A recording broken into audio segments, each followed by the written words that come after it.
because it's like my truth is based on what I know and understand. But what I'm trying to know and understand is forever evolving and changing.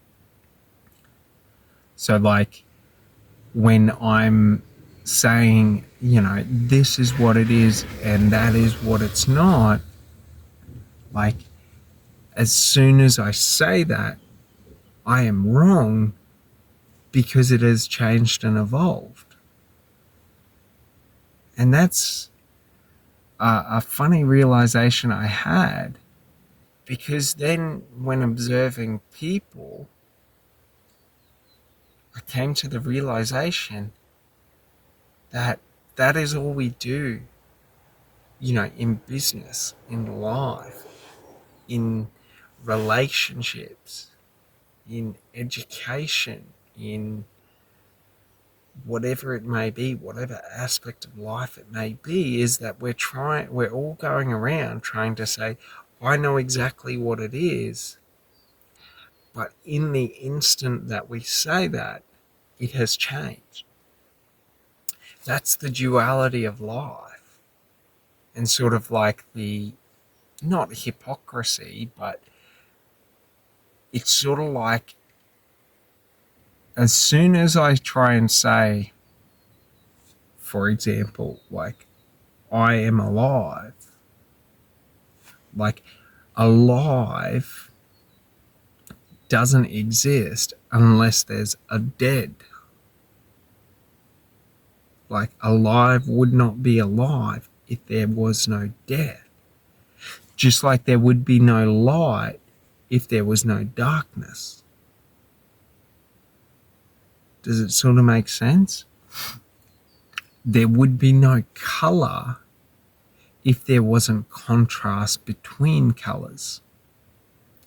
If the world was made out of only white and everything in existence was only white, nothing would exist, because I wouldn't be able to define anything. So the realization to this extent is that happiness cannot exist without misery, without sadness, without unhappiness. Success cannot exist without failure. If I do not fail, I can never succeed. Because if there was no failure, well, there would be nothing to succeed at. It just would be. Does that make sense? And it's like, in trying to understand life and just my own self, this is so powerful, because it's sort of like, I would seek to always be happy. But if I'm always happy, happiness doesn't exist. Like, I just am.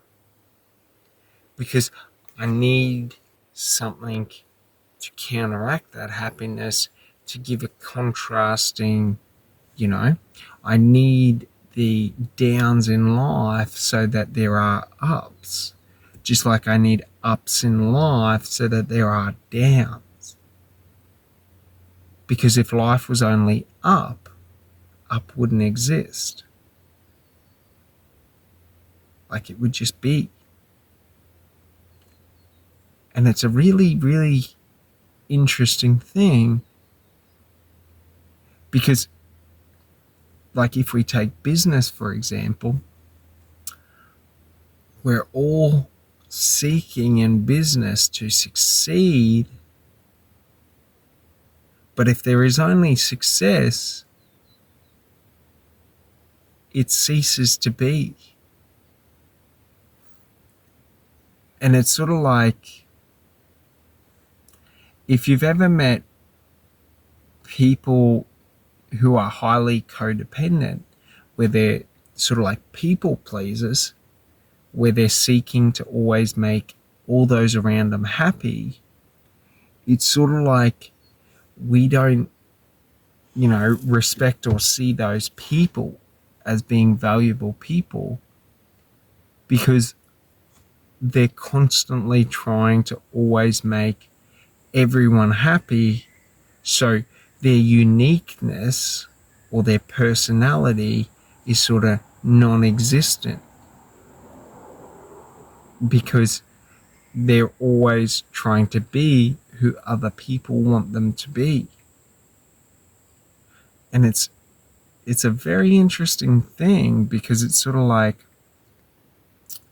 we all in life seek to be unique, but it's like, unless we're willing to be that contrast between like and dislike, so liked by some and disliked by others, we're never going to be unique.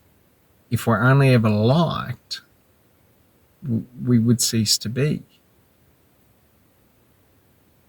Does that sort of make sense? So if we think about this in business terms, if I create a business and the content I create is to appease everyone, I cease to be recognizable because, like, my uniqueness doesn't exist. In the context of I have no boundaries in terms of I'm only trying to get people to like me. So there's nothing in me that people can like. Does that make sense? So it's like, yeah, it's sort of like in life, we have to become okay with not knowing, with accepting we know nothing.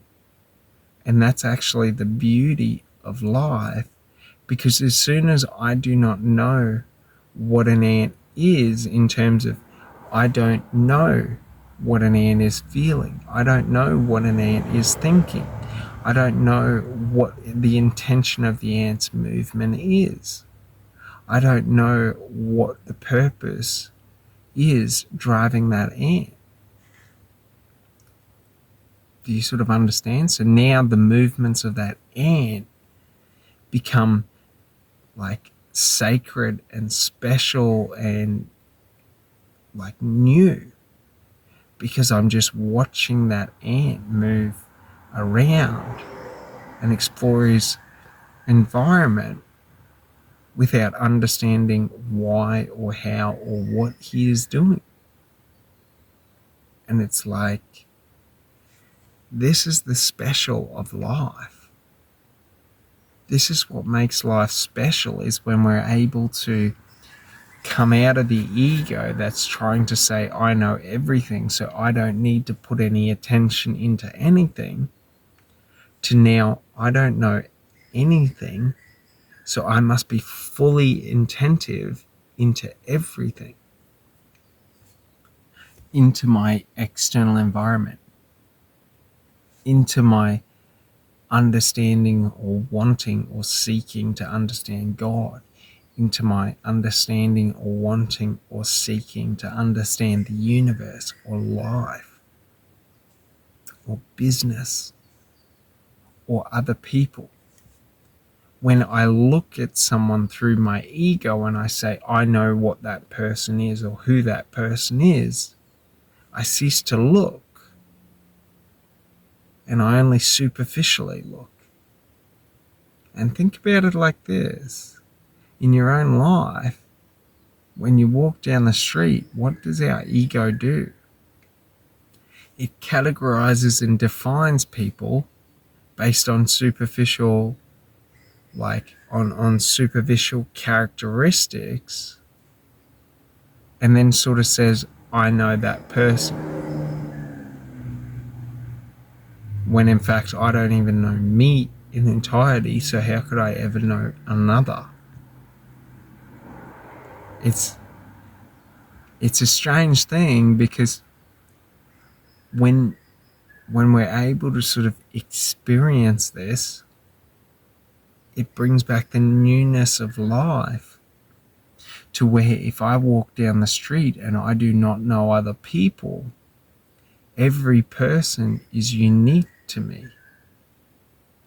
Every person is, beautiful in their own way, in terms of like, I'm seeing them for the first time. And it's like, it's through this perspective shift of dropping the ego that we sort of become that higher consciousness, or that sort of authentic consciousness, where we're not trying to define everything, and now we're just observing everything with attention. If I do not know a blade of grass, when I look at a blade of grass, I will look with more intention and focus than if I say I know a blade of grass. And this is what makes life so special. This is what adds that mystery and that excitement to life, is that, for example, if I do not know an ant and I'm watching an ant, everything is new. Everything is exciting. His movements I cannot predict. And it's like, we now take the smallest mundane activity and we've added newness. We've added, specialness. We've added the spice of life to it. And it's so funny, but it's impossible for me to explain. Like, I will never be able to explain it in the context that you will understand it. But the purpose isn't that you understand it. Because to understand it, you must understand everything about it. And I don't understand everything about it, so I could never explain it in a way. Like, I could never explain everything about it. And it's funny, because after I had this realization and sort of did this practice where I was sort of understanding and realizing that I don't actually know anything in life to its entirety, it's sort of like walking slower became more exciting. Everything is new.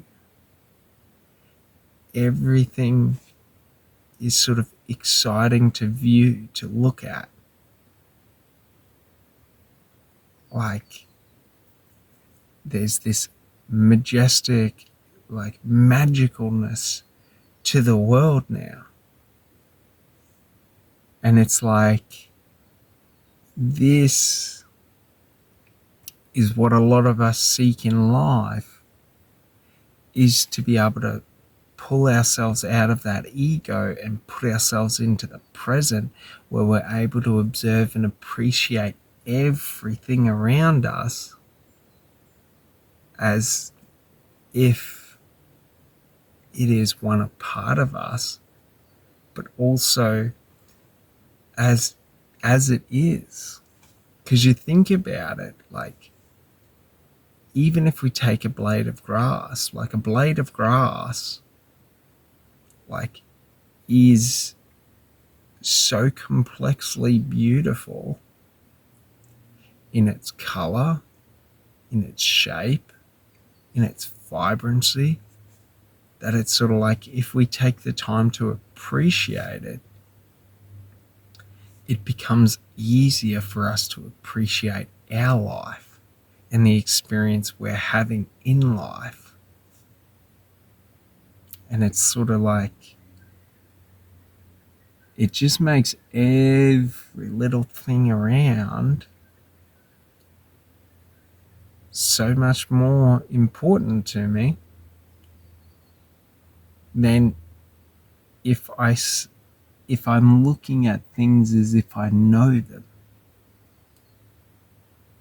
because I don't need to look with much intention or effort or focus. And this is sort of, for me, a way that I've found to sort of pull myself back into the present moment and sort of appreciate everything in life. Because when I do not understand anything in life to its entirety, all my problems disappear. How can I have problems if I don't even understand what is around me?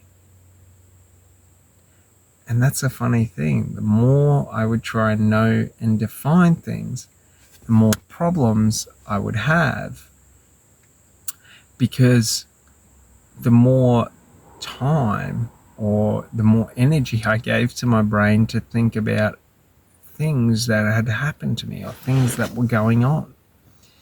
Whereas if I'm walking through life with a wonder and amazement about everything around me in life, I don't really have the time to worry about things that are happening to me in life.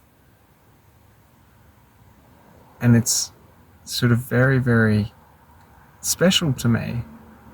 But it allows me to sort of experience life, sort of how I envision life to be experienced. Because it's very boring to hike through a path where I know everything that is around me. Because there's no need to look at what I already know. Whereas if I don't know anything around me, everything is new to me.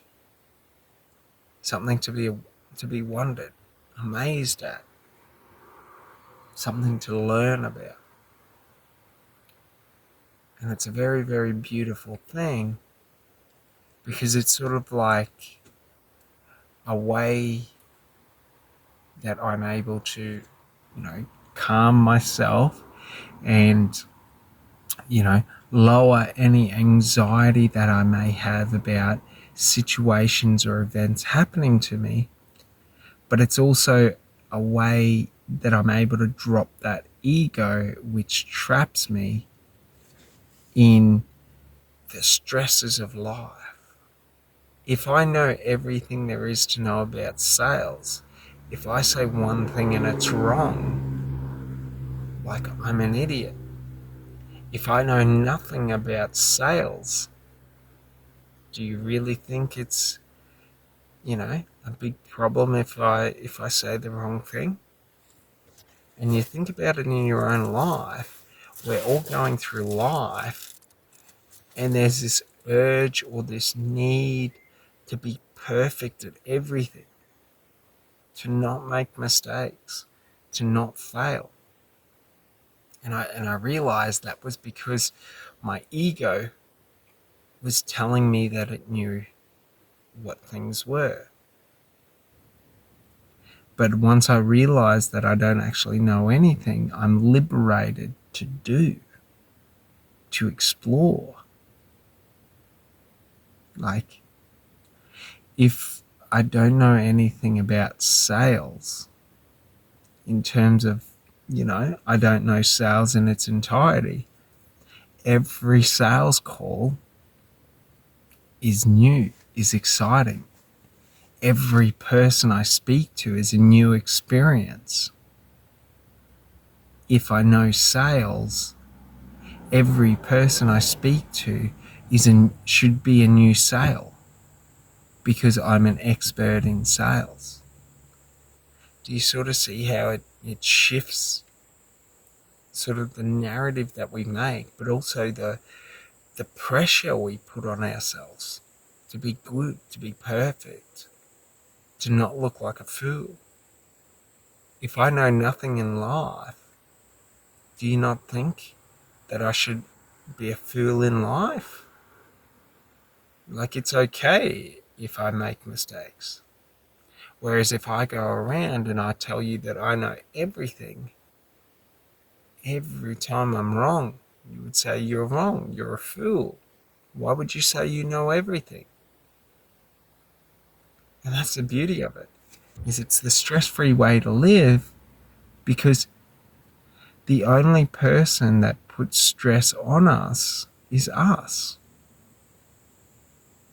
So when I say I'm an expert at sales, like, I'm putting that stress on me that if I don't act, perform, and get the results that an expert would, then I'm lying to myself. Whereas if I don't know anything about sales, any and every result I get is a good result, but every experience that I have and interaction I have is a new and exciting experience.